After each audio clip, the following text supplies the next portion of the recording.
وتعز من تشاء وتذل من تشاء.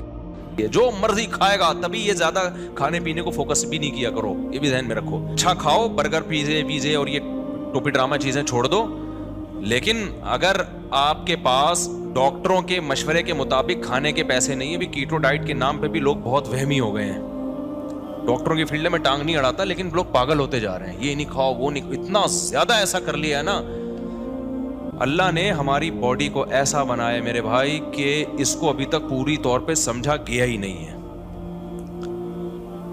مجھے یاد ہے بچپن میں ایک ڈاکٹر کا مضمون پڑھا تھا بڑا زبردست. اس نے کہا بھائی میرے پاس تو میں غریب آدمی ہوں, گوشت کے پیسے نہیں ہوتے, نام کھانے کے پیسے نہیں ہوتے. وہ ڈاکٹر نے بڑا اچھا مشورہ دیا, کہا شیر صرف گوشت کھاتا ہے, وائٹامن سی بھی پورا ہوتا ہے اس کا, ٹھیک ہے نا. حالانکہ گوشت میں وائٹامن سی ہوتا ہے کیا؟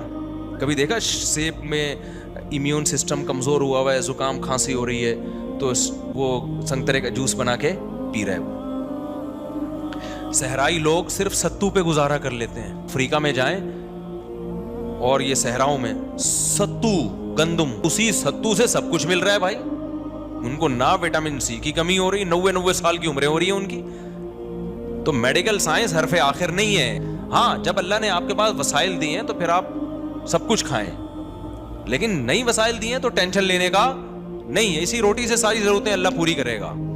ایک ڈاکٹر نے مجھے بتایا, بہت ایکسپرٹ ڈاکٹر ہیں, انہوں نے کہا کہ ٹیسٹوں پہ زیادہ نہ بھروسہ کیا کرو, یہ والی کمی آ گئی تو آدمی ٹینشن میں جا رہا ہے. دیکھو کچھ ہو تو نہیں رہا نا, جیسے وائٹامن سی کی کمی آ گئی ٹیسٹ میں, لیکن آپ کو کچھ بھی نہیں ہو رہا, نہ نزلہ ہو رہا ہے, نہ کھانسی ہو رہی ہے, نہ کوئی بیماری ہو, تو سیٹ ہے یار.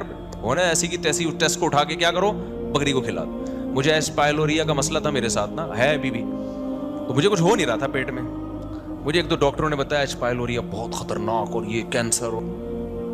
اب تو گئے بھائی, مرے بھائی, اب تو کینسر ہونے والا ہے. تو ڈاکٹر نے بلڈ ٹیسٹ کروایا. انہوں نے کہا, پھر ایک ڈاکٹر نے کہا بلڈ سے نہیں پتہ چلتا بھائی, اسٹول ٹیسٹ ہوگا, خان کے لیب میں کرواؤ. وہ زبردست یہ پھر میں نے ویڈیوز دیکھی انٹرنیٹ پر, وہ اسپائلوریا ہو, ایسا جرثیمہ جو ہے نا, اسپائلورائے اصل جو اس کا لفظ ہے نا, بہت بڑے ایکسپرٹ کے پاس میں گیا. انہوں نے بولا بھائی کیا ہو کیا رہا ہے, پراٹھے کھا رہے ہو کتنے؟ میں نے کہا 2 کھا لیتا ہوں. ہضم ہو رہے ہیں؟ میں نے کہا ہو رہے ہیں. اور کیا چاہیے؟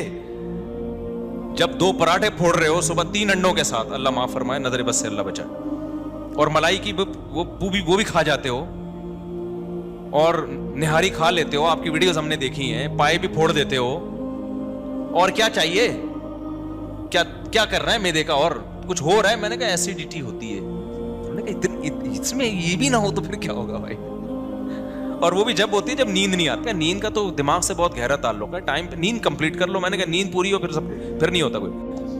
تو میں نے کہا یہ خان کی رپورٹ ہے, اسپائلوریا. میں نے کہا بھائی بکری کو کھلا دو یہ رپورٹ. کیا کرو, یہ ڈاکٹر ہی کی بات کر رہا ہوں, اب ڈاکٹر خود الجھے, مجھے کوئی ملامت نہ کرے کہ ڈاکٹر کوئی کہے کہ نہیں اسپائلوریا کو ہلکا لے رہا ہے یہ. بھائی مجھے وہ ڈاکٹر نہیں بتایا کوئی, انہوں نے کہا ٹینشن لینے کا, یہ سب کا ٹیسٹ آئے گا, یہی آئے گا. تو نیٹ پہ جب آدمی سرچ کرتا ہے نا, باولا ہونے کے علاوہ کچھ بھی حاصل نہیں ہوتا, خوب سمجھ لو. انٹرنیٹ پہ بھروسہ نہ کیا کرو, نیٹ پہ سنا کرو ڈاکٹروں کو, لیکن اپنے محلے پڑوس کے ڈاکٹر سے نا تھوڑا سا مشورہ لے لیا کرو. ہے یہ ایک بیماری ہے, اگر کوئی اس کی جو علامات ہیں تو پھر اس کا علاج کرانا ضروری ہے. علاج کرانا ضروری ہے. اس کا نہیں ہو رہا تو یہ سب کچھ نہ کچھ ہر وقت باڈی میں چل رہا ہوتا ہے, تو جانے دو. اچھا خیر, تو اب کیا مسئلہ ہے؟ تو انہوں نے بتایا کہ کوئی چیز کی کمی ہوتی ہے باڈی میں, باڈی خود ہی اس کا متبادل تلاش کر لیتی ہے. صرف ایک وائٹامن ڈی کے بارے میں کہتے ہیں وہ 40 سال کے بعد اگر وہ کم ہے نا تو وہ لازمی سپلیمنٹ لینے پڑیں گے. باقی سب کچھ ہو نہیں رہا تو سب سیٹ ہے, ٹھیک ہے نا, سوائے وائٹامن ڈی کے. اچھا خیر, میں کہہ رہا تھا اتنا پیچیدہ سسٹم اللہ نے بنا دیا باڈی کے اندر یار. وہ صرف ستو پہ پل رہا ہے گاؤں دیہات کا آدمی, اس کی باڈی ہر چیز کہاں سے لے رہی ہے؟ شیر صرف گوشت سے سارے وائٹامن منرلز پورے کر رہا ہے. اتنا پیچیدہ سسٹم, اتنا بہترین نظام. اچھا ہم جو بھی کھا رہے ہیں, آنکھوں کی بینائی بھی تیز ہو رہی ہے, کانوں کی, جو بھی سے مراد پیزا برگر نہیں ہے, یہ ذہن میں رکھو. پیزا برگر سے آنکھوں کی بینائی تیز نہیں ہوتی, جو کہ چونکہ اللہ بہت بڑا ہے, اور اللہ جب ستو پہ ایک گاؤں دیہات کے آدمی کو زندہ رکھ سکتا ہے تو مجھے لڈو پہ زندہ کیوں نہیں رکھ سکتا؟ میٹھا آپ کو بہرحال, اور یہ چینی کی صورت میں جو میٹھا ہے یہ چھوڑنا پڑے گا. شہد پہ آنا, اگر میٹھا کھانا ہے تو شہد کھاؤ.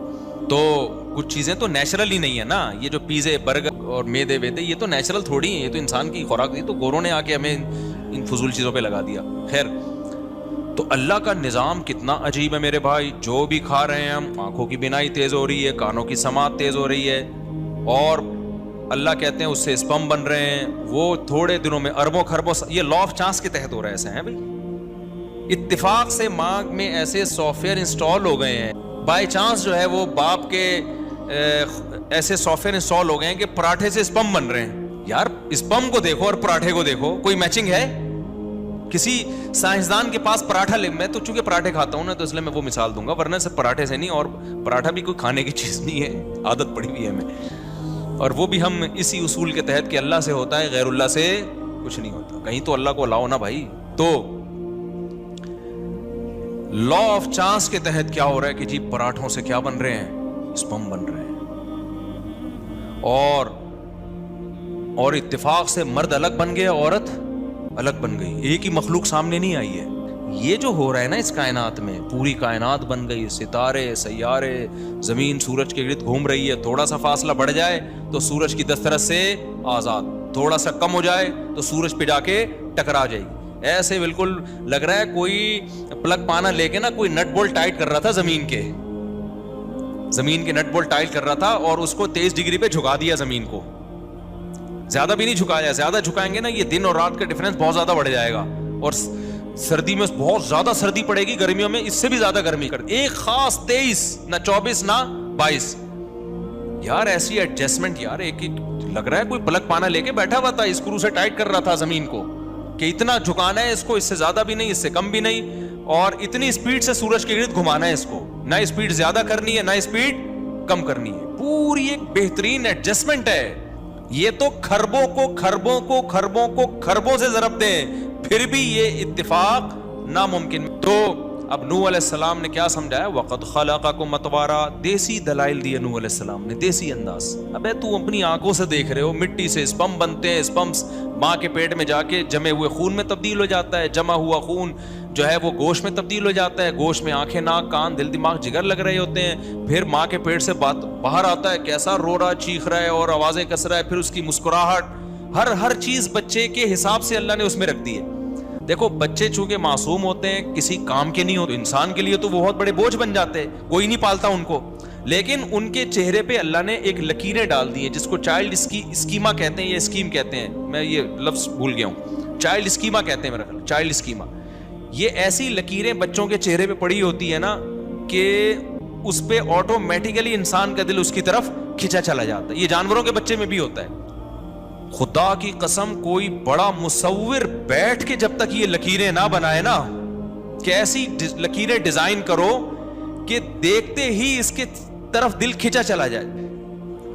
بچے کی معصومیت میں, بڑے کی معصومیت میں, بڑے میں معصومیت ہوتی نہیں ہے, رو رہا ہوتا ہے, دل چاہتا ہے 2 تپڑ لگا کے خاموش کرا دو اس کو. ویسے تو آج کل بچوں کے بارے میں بھی ماؤں کا دل یہ کر رہا ہوتا ہے کہ 2 تپڑ لگا کے, لیکن بچے پہ کوئی مصیبت آتی ہے جو اس کا چہرہ جس طرح سے بنتا ہے نا, وہ بڑے کا چہرہ ویسا نہیں بنتا, کیونکہ دل فوراً کھینچا چلا جاتا ہے اس کی طرف. تو یہ اس کے چہرے پہ کچھ لکیریں قدرت نے بنائی ہیں, کیونکہ یہ سوسائٹی کے لیے فی الحال کسی کام کا نہیں ہے, اس کو خدمت چاہیے. اب کون خدمت کرے گا بھائی, اس کے چہرے پہ ایسی لکیریں ڈال دو جو اس کو دیکھے اس کو اس پہ پیار آئے. تبھی دیکھیں بچے, ہم بچوں کی تکلیف برداشت نہیں ہوتی ہے انسان سے, بہت ترس آتا ہے بچوں کے اوپر.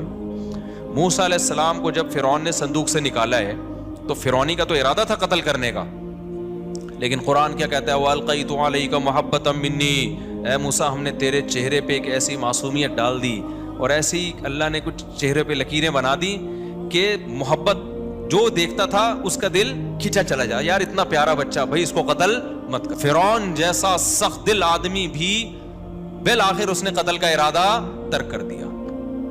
تبھی تو کہتے ہیں جو بچوں کے قاتل ہوتے ہیں بڑے ظالم ہوتے ہیں, اس لیے کہ یار ان کو دیکھ کے پیار کرنے کا دل چاہتا ہے بچوں کا.